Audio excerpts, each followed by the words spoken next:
Hi friends! ఈ blouse చూసారు కదా! మగ్గం వర్క్ బ్లౌజ్ అండి. కట్ వర్క్‌లా వచ్చింది నెక్ మొత్తం కూడా. హ్యాంగింగ్స్ అయితే ఇలా సింపుల్‌గా పెట్టాను. గోల్డ్ కాంబినేషన్ ఉందని చెప్పి క్లాత్ తక్కువ ఉందని. థ్రెడ్స్ కూడా మనం ఇంత సన్నగా తీసుకున్నాము అంటే మగ్గం వర్క్ బ్లౌజెస్‌కి లుక్ అనేది బొటిక్ లెవెల్‌లో వస్తుంది. నడానికి కూడా గోల్డ్ కలర్ తోటే పైపింగ్ అయితే ఇచ్చాను. హ్యాండ్ చూడండి ఫుల్ వర్క్ వచ్చింది కదా! ఈ మిడిల్‌కి కరెక్ట్‌గా రావాలి మనకి వర్క్ ఎప్పుడు కూడా మిడిల్‌కి ఉందా లేదా చూసుకొని జాయిన్ చేసుకోవాలి.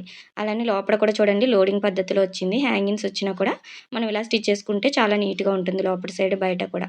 ఎలాంటి కట్ వర్క్ అయినా సరే మనము చివరికి స్టిచ్ వేసుకుంటే ఇలా లోపల బయట కూడా నీట్‌గా ఉంటుంది. ఫ్రంట్ వచ్చేసి డైరెక్ట్ ప్రిన్సెస్ కటింగ్. హుక్స్ పట్టీ మధ్య కూడా గ్యాప్ అనేది రాదు. నెక్‌కి ఒక సైడ్ వర్క్ వచ్చింది కదా! ఇటు సైడ్ అయితే పైపింగ్ ఇచ్చేసాను. కరెక్ట్‌గా రావాలి నెక్ అనేది ఇలాగ ఎంత వర్క్ వచ్చినా, ఎలా వచ్చినా కూడా. కస్టమర్‌కైతే చాలా బాగా కుదిరిందంటండి. వీళ్ళు సామర్లకోటలో వర్క్ చేయించుకున్నారు. కానీ అక్కడ బ్లౌజ్ స్టిచ్చింగ్ బాలేదని చెప్పి మన దగ్గరైతే స్టిచ్ చేపించుకున్నారు. లోపల మొత్తం కూడా ఓవర్‌లాక్ ఇచ్చేసాను. బొటిక్ లెవెల్ ఫినిషింగ్ ఉండాలని చెప్పి. మీకు ఈ బ్లౌజ్ ఎలా అనిపించిందో కూడా కామెంట్ చేయండి. నచ్చినట్టయితే లైక్ చేయండి.